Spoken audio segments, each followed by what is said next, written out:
Good morning बच्चों। आज हम शक शासकों के विषय में पढ़ेंगे। इससे पूर्व हमने यूनानी आक्रमणकारी के विषय में पढ़ा था। विदेशी जो आए उनमें दूसरे नंबर पर शक शासकों का आता है। ये मूल रूप से मध्य एशिया के निवासी थे और वहां पर सीथिया नामक प्रदेश में रहते थे, इसलिए इसे सीथियन भी कहा जाता है। लेकिन पश्चिमी चीन की यूची जाति ने इन्हें वहां से उखाड़ फेंका।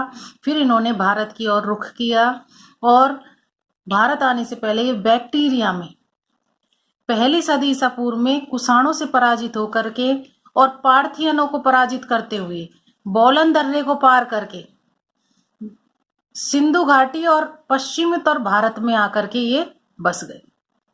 यानी जितने भी आक्रमण हुए हैं वो पश्चिम उत्तर भारत से हुए हैं और कुषाणों की 5 शाखाएं थी। पहली शाखा अफगानिस्तान जिसकी राजधानी कपिशा, दूसरी पंजाब जिसकी राजधानी तक्षशिला, तीसरी मथुरा, चौथी पश्चिमी भारत में उज्जैन जिसकी राजधानी, 5वीं ऊपरी दक्कन जिसे दक्षिण भी बोलते हैं और इसकी राजधानी नासिक। बच्चों, इस मैप के द्वारा हम देख सकते हैं कि शक शासक कहाँ से आए थे और इनकी 5 जो शाखाएं थी वो कहाँ कहाँ थी। नक्शे में हम देख सकते हैं तक्षशिला, मथुरा, उज्जैन, नासिक और पश्चिमी क्षत्रप थे यहाँ पे, और इसको हम देख सकते हैं। उत्तर पश्चिम भारत में शकों को अपने सैनिक अभियानों में न तो भारतीय शासकों का और नई जनता की प्रतिरोध का कठोर सामना करना पड़ा, लेकिन 56 ईसा पूर्व में उज्जैन के राजा विक्रमादित्य ने शकों को पराजित किया और इस ऐतिहासिक विजय की स्मृति में 57 ईसा पूर्व में विक्रम संवत प्रारंभ हुआ। जो हमारा संवत है विक्रम संवत वो 57 ईसा पूर्व से शुरू हुआ था, जो भारतीय ज्योतिष गणना का प्रामाणिक स्रोत है जो अभी भी चल रहा है। शकों पर विक्रमादित्य की इस ऐतिहासिक विजय ने उसे इतनी प्रतिष्ठा एवं लोकप्रियता प्रदान की कि विक्रमादित्य का नाम एक महान उपाधि के रूप में प्रतिष्ठित हो गया और प्रत्येक राजा इस उपाधि को धारण करना चाहता था।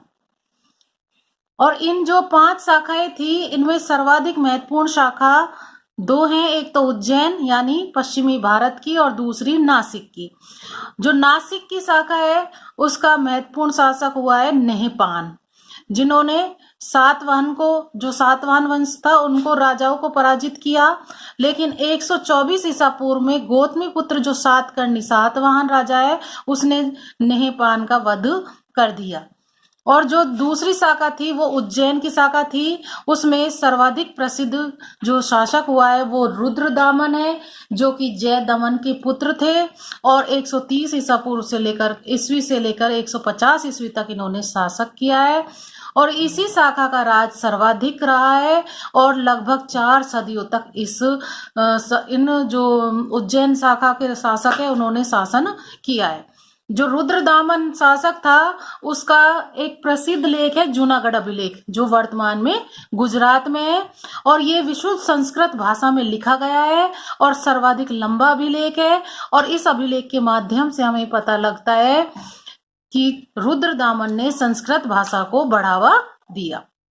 बच्चों, ये जो अभिलेख है वो हमें बिल्कुल अच्छी तरह याद करने होते हैं कि जूनागढ़ अभिलेख किस शासक से संबंधित है। रुद्रदामन जो शक शासक है उससे संबंधित है, संस्कृत भाषा में लेख है और यह उसी शिला पर है जिस पर अशोक के 14 शिलालेखों में से एक है और गुप्त सम्राट स्कंद गुप्त का जो 2 अभिलेख है वो भी इसी शिलालेख पर उत्कीर्ण है। अब देखिए, इस जो जूनागढ़ अभिलेख में है उसमें सुदर्शन झील का जीर्णोद्धार का जिक्र भी किया गया है और इसका निर्माण भी हमने पहले भी बता चुके हैं कि जो सुदर्शन झील है उसका निर्माण मौर्य सम्राट चंद्रगुप्त के गवर्नर पुष्यगुप्त ने गिरनार के समीप जल कल्याण हेतु करवाया था और अशोक ने भी इस झील से नहरें निकाली थी और अनेक शताब्दियों तक यह झील सौराष्ट्र के किसानों के लिए सिंचाई का महत्वपूर्ण स्रोत थी। और रुद्रदामन के समय इस जो नहर थी उसका बांध टूट गया और दरार आ गई और इसका निर्माण बहुत कठिन और खर्चीला था, किंतु रुद्रदामन ने प्रजा की भलाई के लिए निजी कोष से विशाल धनराशि व्यय करके बांध का निर्माण कराया, और ये काम करवाया था सौराष्ट्र प्रांत के गवर्नर सुविशाख के द्वारा। तो ऐसा सब कुछ जूनागढ़ अभिलेख में लिखा गया है। तो हमें ये याद रखना है बच्चों कि सुदर्शन झील का निर्माण करता तो है चंद्रगुप्त मौर्य का जो गवर्नर है पुष्यगुप्त, उसने करवाया था, और जीर्णोद्धार करवाया था रुद्रदामन। शक शासक का पूछे तो रुद्रदामन के सौराष्ट्र के गवर्नर सुविशाख ने, और यदि गुप्त सम्राट पूछे तो स्कंद गुप्त ने। अब हम रुद्रदामन के साम्राज्य के विषय में पढ़ेंगे, जिसका वर्णन जूनागढ़ अभिलेख में किया गया है। इसका राज अकर यानी पूर्वी मालवा, अवंती यानी पश्चिमी मालवा, मालवा यानी मध्य प्रदेश का हिस्सा था, अनूप यानी नर्मदा तट प्रदेश में, त्रिव्रत सौराष्ट्र यानी काठियावाड़ यानी गुजरात, मरु मारवाड़ यानी राजस्थान का एरिया, कच्छ सिंध पूर्वी तट का प्रदेश, कुकुर यानी पश्चिमी मध्य भारत, निशान और विंध्याचल में था ये, उत्तरी कोंकण यानी ये गोवा की तरफ, और अरावली पर्वतमाला के प्रदेश को जीता। नासिक अभिलेख, अब देखिए बच्चों ये दूसरा अभिलेख आया है नासिक अभिलेख, इसमें गौतमी बुद्ध सातकर्णी के विषय में लिखा गया है, और इस अभिलेख के अनुसार ये जो सारे प्रदेश थे ये गौतमीपुत्र सातकर्णी के थे। तो ऐसा संभव है कि ये प्रदेश रुद्रदामन ने गौतमीपुत्र के किसी वंशज से जीते होंगे। और शासन व्यवस्था का वर्णन किया गया है जूनागढ़ अभिलेख में, और उसमें क्या कहा गया है कि उसका विशाल साम्राज्य प्रांतों में विभक्त था जो प्रांतीय शासकों के अधीन था। प्रशासन में सलाह देने के लिए मंत्री परिषद होती थी, जिसमें 2 प्रकार के मंत्री थे। परामर्श देने वाले मंत्रियों को सचिव कहा जाता था, और राज आज्ञा और नीतियों को क्रियान्वित करने वाले को कर्म सचिव कहा जाता था। तो ये और उसकी व्यवस्था और शासन प्रणाली धर्म पर आधारित थी। और हम अब रुद्रदामन के व्यक्तित्व का मूल्यांकन पढ़ेंगे। ये भी सब जूनागढ़ अभिलेख में विभिन्न पक्षों को स्पष्ट किया गया है। पहला तो है कि जन कल्याणकार की भावना थी इन्होंने, क्योंकि अपनी प्रजा के लिए मंत्रियों के विरोध के बावजूद भी निजी कोष से भारी धन खर्च करके इन्होंने सुदर्शन झील का पुनर्निर्माण करवाया था।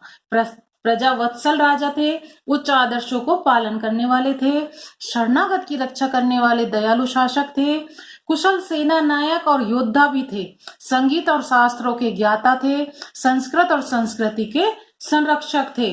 अतः रुद्रदामन बहुमुखी प्रतिभा के धनी। अपने स्वतंत्र शासन के बावजूद इन्होंने महाक्षत्रप की उपाधि धारण नहीं की। जैसे पुष्यमित्र शुंग ने सम्राट होते हुए भी सेनापति कहा, उसी प्रकार इन्होंने भी महाक्षत्रप की उपाधि धारण की। और इसके समय तक लगभग, और इसके उत्तरोत्तर जो अधिकारी शासक आए उस समय तक भारतीयकरण हो चुका था, और रुद्रदामन के उत्तराधिकारी कमजोर थे। धन्यवाद बच्चों।